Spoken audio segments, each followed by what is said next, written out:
আজকে আমরা জিওগ্রাফি থেকে যে বিষয়টি নিয়ে আলোচনা করব সেটা হচ্ছে পশ্চিমবঙ্গের নদী তীরবর্তী শহর, মানে কোন নদীর তীরে কোন শহরটি অবস্থিত, এই সমস্ত বিষয়গুলি নিয়ে আমরা আজকে আলোচনা করব।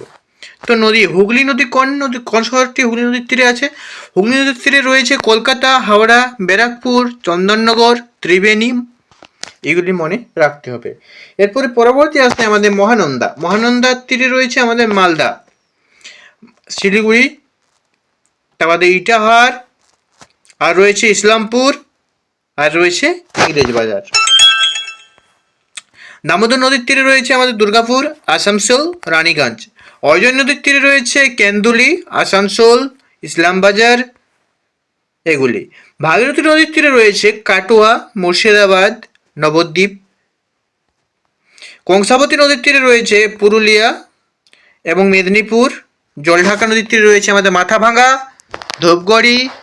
এগুলো অবশ্যই খাতায় নোট করে, এগুলো থেকে কোশ্চেন আছে তোমাদের প্রচণ্ড পরিমাণ। পরবর্তী দেখো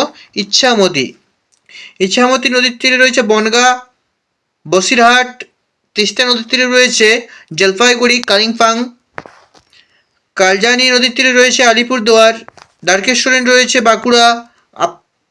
আত্রাই নদীর তীরে রয়েছে বালুরঘাট। তোরসা নদীর তীরে রয়েছে কোচবিহার। জালাঙ্গি নদীর তীরে রয়েছে কৃষ্ণনগর। কোপাই নদীর তীরে রয়েছে Bolpur.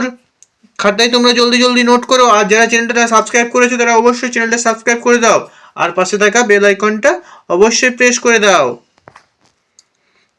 Mourakshi, Suri, Gandheswari, Bankura. Thanks for watching. যদি ভিডিওটা ভালো লাগে তো চ্যানেলটা অবশ্যই সাবস্ক্রাইব করে দাও, আর পাশে থাকা বেল আইকনটা টুং করে বাজিয়ে দাও।